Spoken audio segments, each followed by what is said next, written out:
एक समय की बात है। एक गांव था जिसका नाम भोलपुर था। उस गांव में एक श्याम नाम का एक किसान रहता था, जो कि बहुत मेहनती था, लेकिन उसके पास खुद की कोई जमीन नहीं थी। वह एक सेठ जी के जमीन पर काम करता था और रोज के हिसाब से पैसे कमाता था। उसके घर में उसकी एक बीबी और उसकी अम्मा और एक बेटी रहती थी। अम्मा बहुत बूढ़ी थी और उसकी बीबी घर का काम करती थी और बेटी रीना स्कूल जाकर पढ़ाई करती थी। एक दिन श्याम की बीवी कढ़ी चावल बनाती है, जो कि पूरे परिवार मिलकर खाते हैं। सभी को वो खाना बहुत पसंद आता है। उसकी बेटी कहती है, वाह माँ, क्या खाना बनाती हो आप, मुझे तो खाकर बड़ा मज़ा आ गया। और उसकी माँ उसको बोलती है, हाँ, तुम ऐसे ही मन लगाकर पढ़ाई करो और अच्छे नंबर से पास हो जाओ तो और टेस्टी खाना बना के खिलाऊंगी। उसका परिवार हंसी खुशी जीवन बिता रहा था। एक दिन श्याम खेत में काम करते करते बेहोश होकर खेत में ही गिर गया। आसपास के लोग जो वहां पर काम कर रहे थे, वे लोग श्याम को उठाकर वैद्य जी के पास ले गए। वैद्य जी ने श्याम की पत्नी को बुलाकर कहा, इसका इलाज बड़े शहर में कराना होगा, जिसमें आपको 2 लाख का खर्च आएगा। तो उसकी पत्नी कहती है, कैसे करवाऊंगी इलाज, मेरे पास तो पैसे भी नहीं है, मैं कैसे करवाऊंगी। वह ये बोलकर बहुत ज़ोर ज़ोर से रोने लगती है और घर आकर अपनी सास को सब बात बताती है। तब उसकी सास कहती है, बेटी, अब तुम्हें ही कुछ कराना होगा। वह बहुत जगह जाती है काम ढूंढने, लेकिन उसे काम नहीं मिलता है। वह परेशान हो जाती है, यह सोचते हुए कि वह पैसे कहाँ से लाएगी। और तभी वह एक औरत से टकराती है। तो वह औरत श्याम की पत्नी का चेहरा देखती है और उससे पूछती है, क्या हुआ बहन, क्यों उदास हो। तब श्याम की पत्नी अपना दर्द सुनाती है।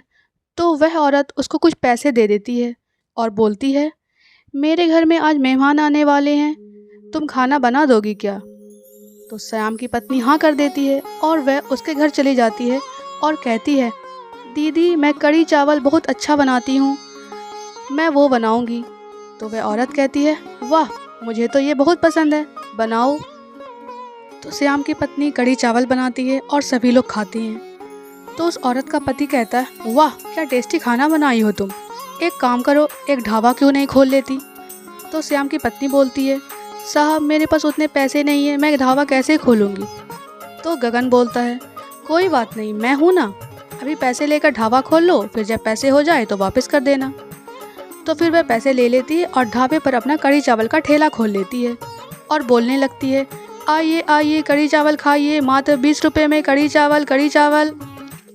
बहुत से लोग जमा हो जाते हैं और उसका बनाया हुआ कढ़ी चावल खाते हैं और कहते हैं, वाह दीदी वाह, आपने क्या स्वादिष्ट खाना बनाया है, हमें तो बहुत पसंद आया। वो ढाबा बहुत ही सफल हो जाता है। राजू, जो कि उसके बगल के ठेले वाला है, देखता है कि लोग उसकी दुकान के खाने को नहीं खा रहे हैं, बल्कि कल की आई हुई नई ठेले वाली के यहाँ खा रहे हैं। यह सब उसे देखा नहीं गया और उसे खुजली मचने लगती है कि उसकी दुकान के खाने को कोई नहीं खा रहा।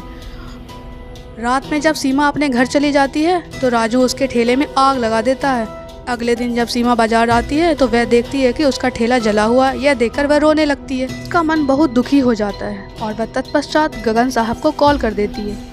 गगन की पहुंच बहुत दूर तक रहती है और वह पुलिस को कॉल कर देता है। पुलिस खोजबीन करती है और राजू को पकड़ लेती है। सीमा फिर अपना ढाबा खोलती है और उसका धंधा बहुत चलने लगता है।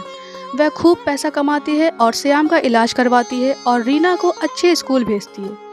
उधार वाले पैसे गगन को वापस कर देती है और अपना नया बड़ा सा ढाबा खोलती है और सब हंसी खुशी अपना जीवन बिताते हैं।